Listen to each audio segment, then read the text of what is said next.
This offseason is interesting, right? Because when this offseason started and even as it's progressed, we talked a lot about some of the holes that they had at the back end of the secondary and linebacker and also the opposite edge rush position to Miles. Now, while Andrew Berry has been out there addressing most of those concerns, there is another concern that hasn't gotten as much attention, and that's the other boundary corner position that can be filled in this year's draft.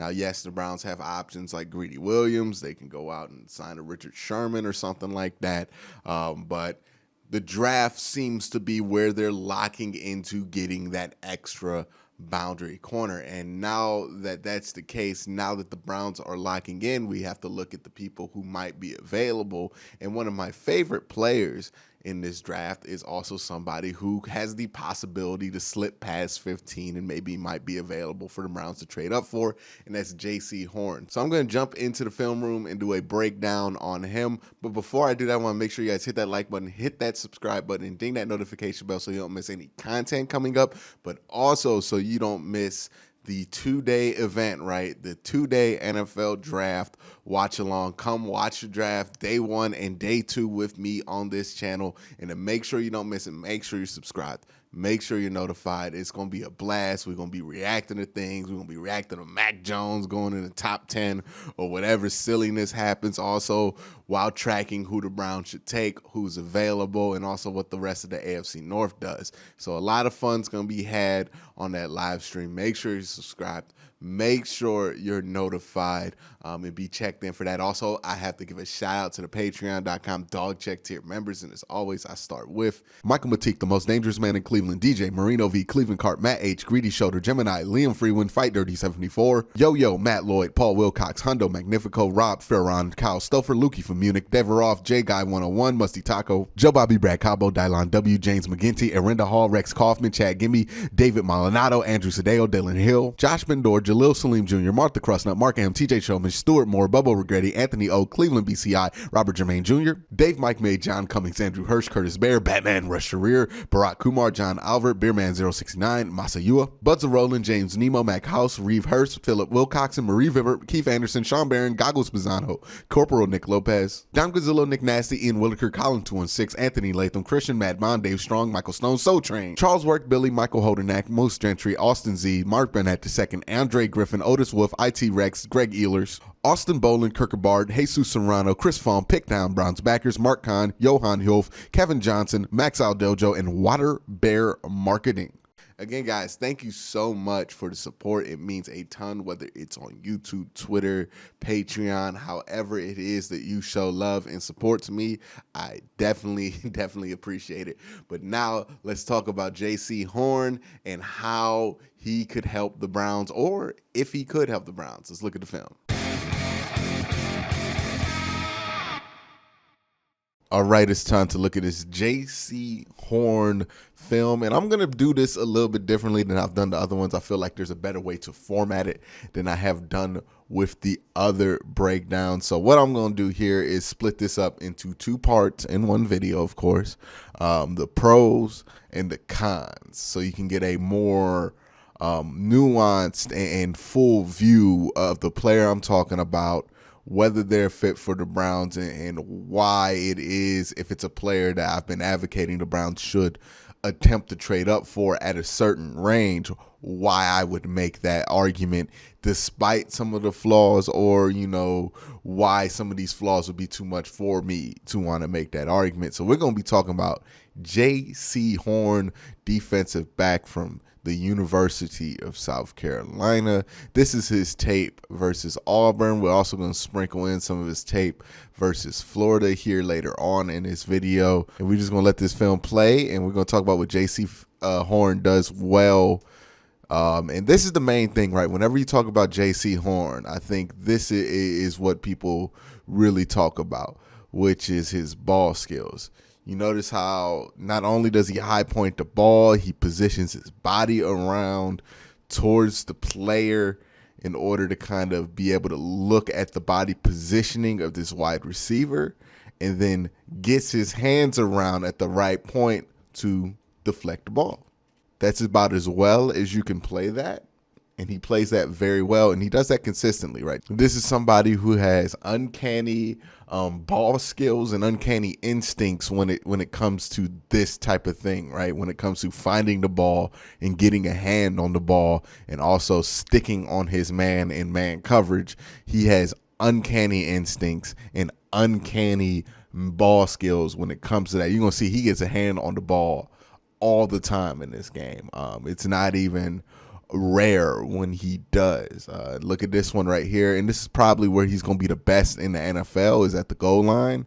And it's a lot of those things I'm talking about, right? The ability to get his hands on the ball, the body positioning, the instincts, the ball skills. See how he just plays that well. And that's a good wide receiver. I believe that's Seth Williams that he's covering. And he just follows him pretty much for most of the day here versus Auburn. But again, at the goal line, similar situation. High points the ball, deflects it, forces it out, incomplete pass. This is what he does really well. His body position. He's a very polished corner. He's also an athlete, right? He runs a 4.38, has a great broad jump. He has all those things. He's about 6'1". I think he's a little bit longer than like 6'1" as far as his length goes and his wingspan, because he plays really long.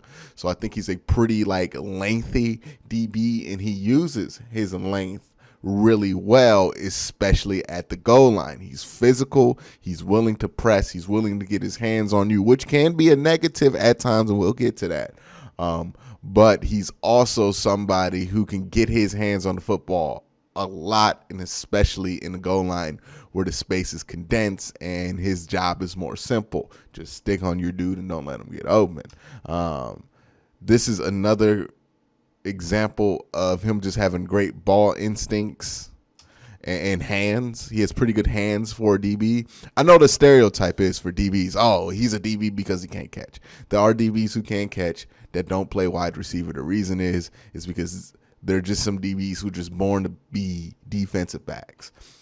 Jaycee Horn is definitely one of those guys. He moves so fluidly in his back pedal, like it looks like he was just born to play defensive back. So I think he's a very natural defensive back. He moves really well on the back pedal and then has good explosiveness coming off of that if he needs to kind of hop a route. And he's able to use his hands and his length to create turnovers, which he does in this game. I think he creates like 3 turnovers in this game. It's ridiculous.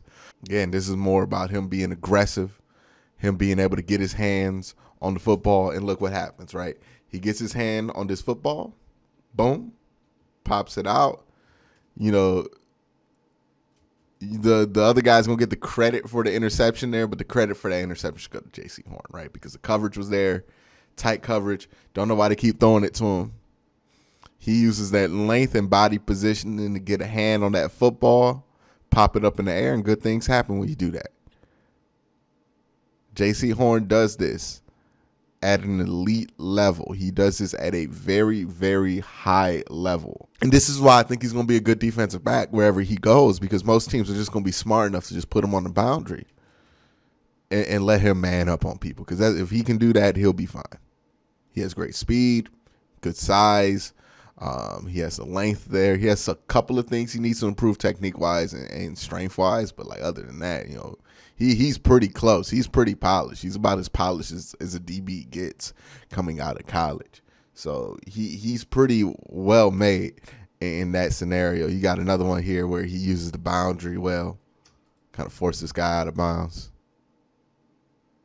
Does a great job there. He really clamped up Seth Williams this whole game. And then this one is where he uses that acceleration, hops his route, pick 6. Now that's Jaycee Horn, and that's the positives of Jaycee Horn. He has great instincts, great ball skills. He's a great man coverage corner. He's somebody who you can legitimately put on a number 1 wide receiver in the NFL and expect him to hold his own at the very least, if not make a ton of plays there. And he's somebody, if you talk about the fit with the Cleveland Browns, would fit beautifully because, you know, if you just put him on one side with Denzel Ward on the other, and he doesn't have to worry about a lot of the mess on the inside of the field where he doesn't excel, and we're going to get to that.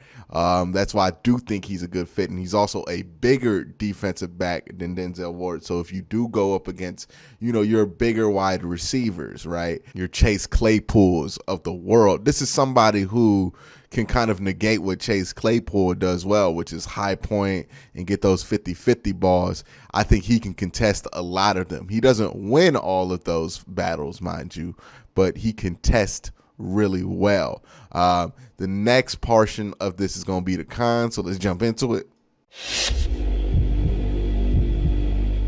Okay, so one of the things I've noticed when I watch Jaycee Horn is that there is a considerable lack of highlights or plays that he makes within 10 yards of the line of scrimmage in rundowns, right? Like, he is not going to make plays in the run game, or at least he didn't at South Carolina. He could change that in the NFL. I would not bet on it. He is not a great tackler. He's willing. Like, he gets off this block. He definitely tried. Well, he didn't really try that much, but, you know, he's just not.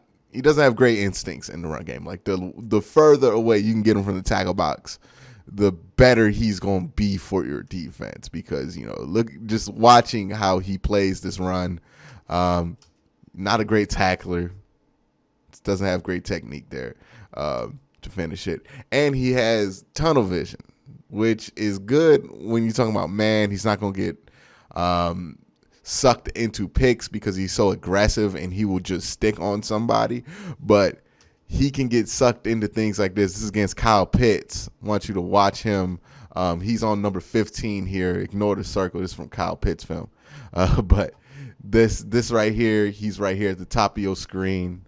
And something interesting happens, right, where he's so focused on this wide receiver, he doesn't notice that this is an obvious run play, an obvious run situation, and he kind of just gets sucked up, right? By this point, he should have his eyes somewhat in the backfield, seeing what this running back's going to do, because it's kind of his responsibility, because he's the only one out there, to set that edge. And instead, he's so focused on this wide receiver who's handled. You know, there's a guy in the slot ready to pick him up. And it's not like they're doing a play action here, but he's so focused on this wide receiver, not letting him get open, that he gets sucked up here and seals the edge for the offense, you know, to make this wide open run play. We're going to see it from a different angle where it's real clear, where they bring what Kyle Pitts in motion, and then that's going to push the whole pile in there into that, you know, into where the line of scrimmage was. And you see he never gets his eyes up to look in the backfield when he should have his eyes at the backfield the whole play here, to notice that's an obvious run to the outside, and he just kind of gives up the whole corner there, right? So he's not going to be somebody who's going to help you stop the run. That's kind of established. It's not why you draft Jaycee Horn in the first round of the draft, right? That's not why you're going to draft him. Another thing I've noticed with him is that he can get beat sometimes, and sometimes it's about strength. Now, this doesn't happen all the time, so what I said about him being able to contest with Chase Claypool, I think that still stands, but I think he could stand to just get a little bit stronger once he gets to the NFL, because sometimes things like that do happen to him, where he just kind of gets out physical at the top of a route. You're going to see it here with Kyle Pitts. Now, to be fair, Kyle Pitts does this to everybody. If you watch Kyle Pitts' tape, he literally does this to anybody that he plays against in college, because he's just a physical freak. But yeah, you notice how he just kind of pushes Jaycee Horn off of him to get open, and that's just kind of what the situation is, right? He could stand to just get a wee bit stronger, especially since he plays so aggressive and physical and handsy. It would help him to get stronger. Now, speaking of him playing aggressive, physical, and handsy, that's going to create a lot of penalties, right? He's going to get called for a lot of penalties in his rookie year. Like, he's going to be kind of irritating that way. He's going to be great at coverage, but he's going to get a lot of these, right, where he just holds. He's handsy. He has great technique, but he's handsy. And sometimes that gets him in trouble, more trouble than he needs to, because he does run a 4.38. And my thing when I look at Jaycee Horn, and I mean this in the most positive way, this is not a slight at all at Jaycee Horn, but when I watch Jaycee Horn, he plays like one of them undrafted guys that just stay in the league forever, because their tenacity, they're willing to get dirty with it. They'll put their hands on a wide receiver at any part of the route to get an advantage. Like, he plays like a crafty undrafted veteran, but he has 4.38 speed and great size. He has first round physical traits, but mentally he plays like an undrafted. Like if you draft Jaycee Horn, I promise you, he's going to start a couple camp fights because he's just so handsy when he plays and so physical on these routes that he's going to start a fight. Like, just watch here. This is just how he covers dudes, right? Hand fighting, underneath hand. You know, he's going to try to get his hands on you. That's what Jaycee Horn does. And sometimes it results in penalties. Sometimes it results in great coverage. And that's just the whole bag when it comes to Jaycee Horn. So that's the film breakdown for him. Let me know what you guys think in the comment section below. But again, guys, thank you for watching. Have a great day. Have a good night.